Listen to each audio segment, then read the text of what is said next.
Hello everyone, this is Navneet Agarwal from Unique Global Education. इस lecture के अंदर, इस वीडियो के अंदर हम लोग बात करने वाले हैं इन्वेंट्री से रिलेटेड।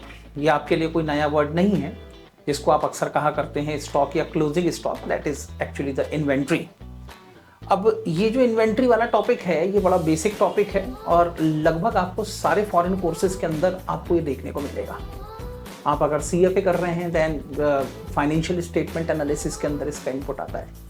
अगर आप USCMA कर रहे हैं तो इसका सेक्शन A है, सेक्शन A के अंदर इसका इनपुट आता है। और अगर आप यहीं पर ACCA कर रहे हैं तो ACCA के लिए पूरा का पूरा ये जो IAS है इन्वेंट्री से रिलेटेड, वो पूरा का पूरा इसके साथ में एप्लीकेबल होता है। तो इस टॉपिक की कवरेज लगभग आपको हर तरीके के फॉरेन कोर्सेज के अंदर मिलेगी। अब अगर मैं इन्वेंट्री की बात करूं तो यहाँ पर हम इन्वेंट्री के केस में ये बात करते हैं कि सबसे पहले आपको ये पता होना चाहिए कि इन्वेंट्री होती क्या है।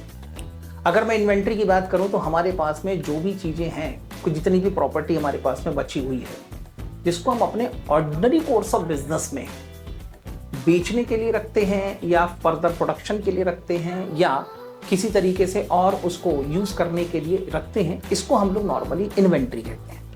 अब इन्वेंट्री की नॉर्मली 3 अलग अलग कैटेगरी हो सकती है।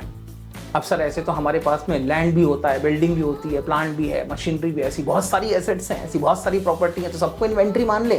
The answer is no. Inventory के लिए आपकी बड़ी स्पेसिफिक डेफिनेशन है।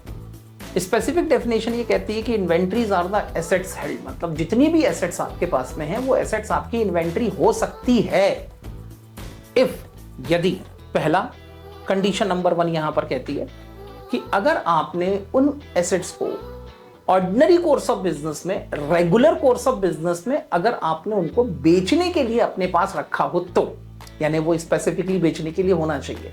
इसका मतलब ये पूरा फोकस करता है किसके ऊपर? ये फोकस करता है फिनिश गुड्स की इन्वेंट्री या फिनिश गुड्स के स्टॉक के ऊपर। जितना भी आपके पास में फिनिश गुड्स है वो सारा का सारा फिनिश गुड्स का स्टॉक आपने अपने पास में बेचने के लिए ही रखा होता है, तो ये आपकी इन्वेंट्री के अंदर काउंट हो सकता है। दूसरा इन्वेंट्री के अंदर हो सकता है कि वो आइटम, वो गुड्स या वो जो भी चीजें आपके स्टॉक में हैं जिनको आप अपने फर्दर प्रोडक्शन के लिए यूज करने वाले हैं, जैसे कि हम लोग कहते हैं work in progress. Now what is the meaning of work in progress? तो वर्क इन प्रोग्रेस का मतलब होता है सेमी फिनिश गुड्स, आधा अधूरा बना हुआ सामान, यानी जो आपका आधा सामान बना है, 80% 60% कंप्लीटेड है, 100% कंप्लीटेड नहीं है, इसको हम लोग कहते हैं वर्क इन प्रोग्रेस या सेमी फिनिश गुड्स। अब ये सेमी फिनिश गुड्स को भी हम क्या करने वाले हैं? आगे जाके हम इसी को फिनिश गुड्स में कन्वर्ट करेंगे, 100% फिनिश गुड्स में कन्वर्ट करने के बाद में बेचेंगे। तो ये जो आपकी वर्क इन प्रोग्रेस की इन्वेंट्री है, ये भी आपकी इन्वेंट्री के अंदर काउंट हो जाती है। और तीसरा होता है इन्वेंट्री के अंदर वो सारी एसेट्स भी आएंगी जो या तो मटेरियल के फॉर्म में है या तो सप्लाईज के फॉर्म में है। Now interesting thing is that कि आपको ये समझना पड़ेगा कि सर यहाँ पर मटेरियल का मतलब क्या है। यहाँ पर मटेरियल का मतलब है raw material. Every stock of raw material, every kind of raw material जो आपकी इन्वेंट्री में है, गोडाउन में है, वेयर हाउस में है, स्टॉक में है, वो रॉ मटेरियल का आप क्या करने वाले हैं? सर उस रॉ मटेरियल से हम फिनिश गुड्स बनाने वाले हैं। तो ये जो रॉ मटेरियल से आप फिनिश गुड्स बनाने वाले हैं, ये भी आपकी इन्वेंट्री ही है। दूसरा वर्ड है इसके अंदर supplies. Now what is the meaning of supplies? Normally क्या होता है, सप्लाईज को समझने के लिए थोड़ा सर्विस सेक्टर की तरफ जाना पड़ेगा। For example you can assume the hotel industry. अगर आप होटल इंडस्ट्री की बात करें तो होटल इंडस्ट्री के अंदर आप जब कभी किसी होटल में ठहरने जाते हैं तो आपको एक रूम मिलेगा, आपको सारी होटल रूम सर्विसेज मिलेंगी, लेकिन उसके साथ में कभी आपको चाय पीनी है तो आप ऑर्डर देंगे, आपको चाय सर्व हो जाएगी। आपको ब्रेकफास्ट करना है, लंच करना है, डिनर करना है, they will serve you the breakfast, lunch and dinner as well. तो वो जो होटल वाले आपको ब्रेकफास्ट, लंच या डिनर सर्व कर रहे हैं, उन आइटम्स को बनाने के लिए भी तो कुछ ना कुछ उनके पास में होना चाहिए, रॉ मटेरियल जैसा कुछ। They will have the inventory of tea, they will have the inventory of sugar and milk and all that. Only then they will be able to produce the tea to be served to the customers.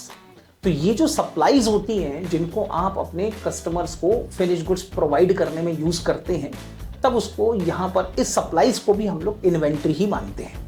तो inventory के अंदर normally 3 चीजें cover हो गई आपकी। कौन कौन सी?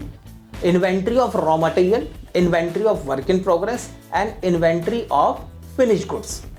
तो ये जो है यही आपकी इन्वेंट्री पे काउंट होगी। इसके अलावा अब जितनी भी एसेट्स आपके पास में है वो आपकी इन्वेंट्री में काउंट नहीं होते। तो अगर मैं इन्वेंट्री की डेफिनेशन की बात करूं तो इन्वेंट्री की डेफिनेशन में 3 चीजें ही कवर होंगी। तो मेन इंपॉर्टेंट पार्ट अगर आप किसी भी कोर्स की बात करो, खासकर फाइनेंशियल कोर्सेज की बात करो, तो मेन इंपॉर्टेंट पार्ट इसके अंदर ये आता है कि आप इस इन्वेंट्री की मॉनेटरी वैल्यू कैसे निकालेंगे, आप इस इन्वेंट्री की वैल्यू कैसे पता करेंगे, इसके ऊपर ज्यादा फोकस होता है. So if you are supposed to appear in your any of the exam in that condition, what is inventory? It is important, but more important thing is that कि इस इन्वेंट्री की मॉनेटरी वैल्यू कैसे निकाली जाए. How to calculate the monetary value of the inventory. और monetary value of the inventory के लिए जो बेसिक प्रिंसिपल है, जो ऑल ओवर वर्ल्ड में हर जगह एप्लीकेबल होता है, वो है inventory should be valued at its original cost और its net realisable value whichever is lower. यानी बेटे आपने जो भी आपने रॉ मटेरियल खरीदा है या जो भी आपने फिनिश गुड्स बनाया है या बनाया आपने जो फिनिश गुड्स खरीदा है, इसको कितने पैसों में आपने खरीदा है. So that is the original cost of inventory. तो पहले आपके पास में एक होना चाहिए ओरिजिनल कॉस्ट और साथ में आपको निकालनी पड़ेगी उसकी नेट रियलाइजेबल वैल्यू. फिर आप दोनों को कंपेयर करके देखते हैं, जो दोनों में से कम होगा वही आपके लिए होती है इन्वेंट्री की वैल्यूएशन.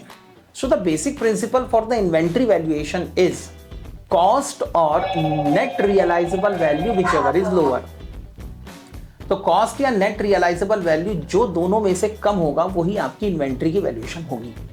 यानी अगर आपके पास सर अगर हमारे पास में मल्टीपल आइटम है, तो मल्टीपल आइटम अगर आपके पास में है तो फॉर एग्जांपल बेटे मैं आपको एक एग्जांपल के थ्रू ये भी समझा सकता हूँ कि सर अगर मान लेते हैं हमारे पास में मल्टीपल आइटम है, हमारे वेयर हाउस में अंदर हमारे गोडाउन में ABC 3 टाइप के आइटम रखे हुए हैं. आइटम ए की जो हिस्टोरिकल कॉस्ट है, ओरिजिनल कॉस्ट है, दैट इज द $40,000, लेकिन इसकी नेट रियलाइजेबल वैल्यू है $28,000. आइटम बी की जो हिस्टोरिकल कॉस्ट है वो है $32,000, but the net realisable value of item b is $32,000 and the historical cost of item C is $16,000 and net realizable value of the item C is $24,000. And if I will ask what is the value of inventory, in that condition you are going to always compare these two. जैसे कि अगर मैं product ए की बात करूं तो ए के case में हिस्टोरिकल कॉस्ट है 40 और नेट रियलाइजेबल वैल्यू है 28. In this condition net realisable value is lower than historical cost, तो इन्वेंट्री की वैल्यूएशन होगी 28,000 पे. आइटम बी की अगर बात करूं तो इसकी हिस्टोरिकल कॉस्ट और नेट रियलाइजेबल वैल्यू दोनों ही $32,000 है, तो इसकी वैल्यूएशन होगी $32,000 में. आइटम सी की बात करूं तो इसकी हिस्टोरिकल कॉस्ट और इसकी नेट रियलाइजेबल वैल्यू में अगर कंपैरिजन करें, in that condition historical cost $16,000 is lower then net realizable value, therefore the inventory will be valued at $16,000. So the overall value of the inventory will be $76,000. So overall value of the inventory will be your $76,000. That's how we are supposed to compare the cost and net realizable value of the inventory, and whichever is lower will be accepted for the inventory valuation. So always remember कि यहाँ पर inventory की valuation आपके लिए ज़्यादा important role play करेगी. अब अगला जो मैटर बनता है वो बनता है बेटे कि how to calculate the cost of inventory, how to calculate the net realisable value of the inventory. That is the second topic and we are going to discuss about this in the next part of this video series. और क्योंकि बेटे mainly आपके foreign courses के लिए है, तो अगर आप फॉरेन कोर्सेज परसू कर रहे हैं तो ये आप वीडियो आपके लिए बहुत काम का है. लेकिन अगर अभी तक आपने फॉरेन कोर्सेज के बारे में नहीं सोचा है तो ये काफ़ी ट्रेंडिंग कोर्स हैं, आपको इनके बारे में सोचना शुरू कर देना चाहिए. CA, CFA, CMA, these are all the courses which are generally provided by the Unique Academy for Commerce and Global. तो बेटे ये था हमारा basic for the inventory valuation. ये लेक्चर आपको कैसा लगा ये कमेंट बॉक्स में ज़रूर बताइएगा.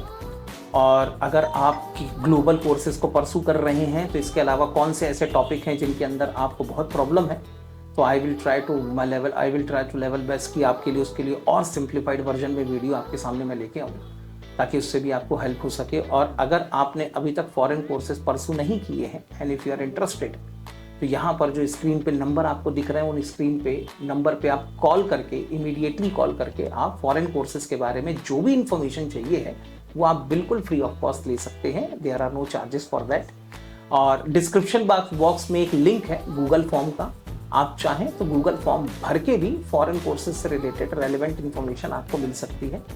USCMA, CPA, CFA, और ACCA, these are all the relevant trending foreign courses. जैसे आज की डेट में ट्रेंड चल रहा है, बहुत सारे स्टूडेंट फॉरेन कोर्सेज की तरफ शिफ्ट हो रहे हैं, तो these are all the trending foreign courses. So call on this particular number and take the relevant inquiry about that.